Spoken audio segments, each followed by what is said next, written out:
kipekee nina shukrani sana kwako wewe ambaye umebonyeza alama ya subscribe katika channel hii na kuendelea kufuatilia vipindi. Mungu wa mbinguni akuangazie nuru ya uso wake na kila unalofanya likapate baraka. Lakini pia nikuombe wewe ambaye ni kwa mara yako ya kwanza hujabonyeza alama ya subscribe, tafadhali ninakuomba ubonyeze hivyo ili channel hii iendelee kuwafikia watu wengi na Mungu akuangazie nuru ya uso wake. Na leo somo hili la muhimu sana ikiwa ni Mkristo na unaamini katika uweza wa nguvu zake. Yesu alisema ya kwamba ishara hizi zitaandamana na wao waaminio na kila anayeamini atatoa pepo. Sasa kuna changamoto ambayo watu wengi hukosea kanuni.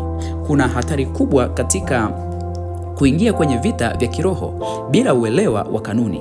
Ndio maana watu wengine wamejeruhiwa kiroho, wengine kiakili na wengine hata kufa kimaisha bila kuelewa wanachokishughulikia. Pepo si mchezo, si ujasiri wa mwili, si sauti ya kelele au ya juu sana ndipo anaweza kutoka, wala si uhusiano wa kifamilia. Ni vita vya mamlaka na utambulisho. Wakati Yesu alipokutana na watu walioteswa na pepo, hakuwahi kukurupuka kama watu wengi leo wanavyofanya. Badala yake alitumia kanuni. Ndiyo maana leo ninataka nikupe kanuni kuu 4 ambazo hizo ukizikosa ni heri usihusike kabisa na mtu anayesumbuliwa na nguvu za giza. Hizi si kanuni za kukutisha au kuwatisha watu, bali ni kanuni za kuwalinda, kupewa ufunuo na kuhakikisha nguvu ya kufunguliwa au kufanya huduma hii ambayo Yesu alisema inafanyika kwa usahihi na kwa jinsi ambavyo yeye alivyosema. Kanuni namba 1, utambulisho wa ndani. Tambua jambo hili ya kwamba kabla hujaenda kumtoa pepo, yeye anakufahamu umesimamia upande gani. Kabla hujaamuru pepo, lazima kwanza ujiulize wewe ni nani na ni ndani ambayo yuko ndani yako. Watu wengi huingia kwenye mapambano ya kiroho wakiwa na utambulisho wa makanisa yao, madhehebu yao, huduma zao, au kujisikia tu kuwa wana nguvu za kutoa pepo. Lakini elewa hili ya kwamba pepo hawasikii hayo, wanaheshimu utambulisho wa Kristo ndani ya mtu. Hii ndio maana Yesu hakufundisha tu kuombea wagonjwa au kufukuza pepo, bali kutembea katika ufahamu wa ndani kwamba tuko ndani yake na yeye yuko ndani yetu. Katika Yohana sura ile ya 15 fungu lile la 4 alisema, kaeni ndani yangu nami ndani yenu. Hapa Yesu alitupa siri ya ushindi wa kiroho. Hauwezi kwenye kelele, bali ujasiri wa ndani. Hapa Yesu alitupa siri ya ushindi wa kiroho. Hauanzi kwenye kelele, bali kwenye ukaaji wa ndani yake. Hapa ndipo mamlaka hutoka. Elewa hili ya kwamba si kwa kelele unayotamka kwa jina la Yesu, bali ni kile ambacho kinatoka kwako wewe kukaa ndani ya Yesu. Lakini pia katika Yohana sura ya 14 fungu la 20 alisema, siku hiyo mtajua ya kuwa mimi ni ndani ya Baba yangu na ninyi ni ndani yangu. Katika Yohana sura ya 14 fungu la 20, Yesu anafungua siri ya utambulisho. Hakuna pepo anayeogopa jina la kwako, jina la mtu, jina la fulani, bali anaheshimu ule umoja wa mtu na Kristo. Bila utambulisho, pepo anaweza kukuuliza swali lile lile waliloulizwa wale wana wa Skwewa. Sisi twamjua Yesu wa Paulo, lakini ninyi ni akina nani? Ninyi ni akina nani? Katika Matendo ya Mitume sura ile ya 19 fungu lile la 15, hapo ndipo wengi hujeruhiwa. Leo kuna watu wameingia kwenye huduma hizi bila kukaa ndani ya Yesu. Wameenda kwa uzoefu wao, wameenda kwa kudhani tu kwamba wana nguvu kama hizo. Elewa ya kwamba bila kukaa ndani ya Yesu, huduma hii ni ngumu sana kufanyika. Kanuni namba 2, mamlaka ya kiroho katika jina la Yesu. Yesu hakutuachia jina kama ishara, alituachia jina kama mamlaka, jina lenye mamlaka. Kuna tofauti kati ya kuita jina la Yesu kama ibada na kuitumia kama jina lenye mamlaka ya kifalme. Mapepo hujua mamlaka, huijua sauti ya mamlaka na huijua mtu anayesimama ndani ya mamlaka hiyo inayotamkwa. Ukisoma katika Marko sura ya 16 fungu la 17, na kwa jina langu mtatoa pepo. Yesu alitamka mwenyewe kwamba kwa jina langu.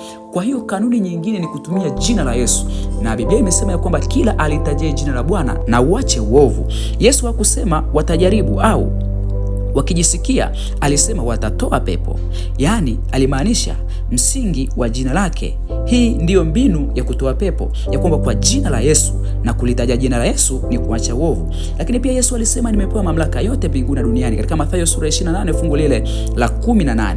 Mamlaka yote mbinguni hii inahamishwa kwa Kristo na kupitia jina lake inatolewa kwa kila anayeamini. Ndio sababu mapepo huondoka bila majadiliano, kwa sababu mamlaka haijadiliani bali inatangaza kwamba kwa jina la Yesu utoke na mtu huachwa huru. Kanuni namba 3, imani ndani yako. Huduma ya kufunguliwa si kwa sababu inategemea mihemko, bali watu wenye imani ya ndani, imani isiyotikiswa na hali ya nje.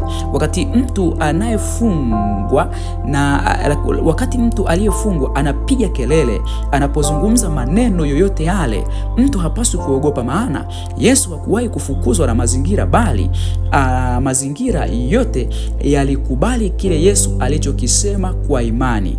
Yesu pia alisema katika Marko sura ile ya 9 fungu la 23 ya kwamba kama ukiamini yote yanawezekana, bila imani haiwezekani.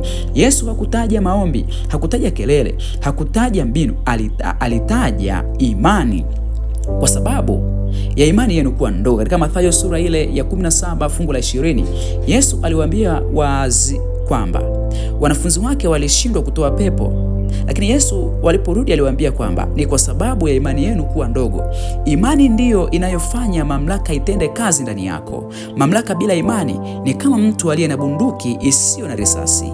Inaonekana ni kitu kizuri na kinachoweza kuogopeka, lakini hakitafanya kazi bila kuwa na risasi ndani yake. Kwa hiyo imani, ukienda kwa mtu ambaye amefungwa na nguvu za giza bila imani, hakuna kitakachowezekana.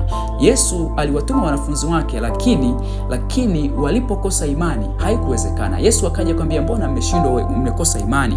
Kwa hiyo rafiki yangu, imani ni jambo la msingi sana. Ni kanuni hii ambayo ukiikosa ni heri usiende. Kanuni namba 4 na ambayo itakuwa ya mwisho kwa siku ya leo, unyenyekevu na hekima. Unyenyekevu unaonekana kama dhaifu kwa macho ya watu, lakini ni nguvu ya hatari katika ufalme wa roho. Yesu alikuwa na mamlaka, imani na utambulisho, lakini bado alikuwa mnyenyekevu na mwenye hekima. Watu wengi hushindwa kwa sababu ya kiburi cha kiroho na majivuno na huduma. Pepo hawaheshimu mtu mwenye majivuno, mtu mwenye kiburi. Na hata hivyo Yesu alisema ya kwamba wenye kujikweza watashushwa. Adui hutamani watu wajione ya kwamba wana uwezo kwa sababu walifanya siku fulani, na hata hivi watu wanachukua utukufu ya kwamba ni nguvu zao wanazofanya, bali ukweli ni kwamba anayefanya huduma hiyo ni Yesu, sio wewe. Hata kama umewahi kufanya watu wakafunguliwa, ukijikweza utashushwa na ipo siku utaaibika. Yesu alisema katika Mathayo sura ya 11 fungu la 29, jifunzeni kutoka kwangu kwa kuwa mimi ni mpole na mnyenyekevu wa moyo. Yesu aliunganisha mamlaka na unyenyekevu. Hali hii ni ajabu ya kiroho. Unyenyekevu hujenga uwezo wa kupokea ufunuo na maelekezo ya Roho. Lakini pia ukisoma katika Mathayo sura ile ya 10 fungu la 16, anasema, tazama ninawatuma kama kondoo katikati ya mbwa mwitu, basi iweni na busara kama nyoka. Yesu aliwatuma wanafunzi wake, hakuwatuma kama simba, aliwatuma kama kondoo, lakini wenye hekima ya kiroho. Sikiliza rafiki yangu unifuatilia hapa Hope Rise Ministry, nikuambie haya mambo ya msingi. Ni kweli kila anayemwamini katika jina la Yesu amepewa mamlaka ya kufukuza nguvu za giza. Lakini kama tutafanya bila unyenyekevu, kama tutafanya bila utambulisho wa ndani kwamba tuko na Yesu Kristo ndani yetu, kama tutafanya bila imani, lakini kama tutafanya kwa kujiinua tukidhani ya kwamba tunafanya kwa nguvu zetu, kuna wengine mpaka wanasema mimi kila pepo ninaweza nikalitoa. Sikiliza nikuambie, hatufanyi kwa sababu ya uwezo wetu tulio nao, bali ni kwa sababu ya jina la Yesu linalofanya kazi ndani yetu. Mungu wa mbinguni akubariki sana, na nikuombe tu usisahau hapo chini kuachia neno la comments, kuandika swali lolote ikiwa na jambo, na Mungu wa mbinguni akuangazie nuru ya uso wake unapoendelea kufuatilia. Usisahau kusubscribe channel hii. Bwana akubariki katika jina la Yesu.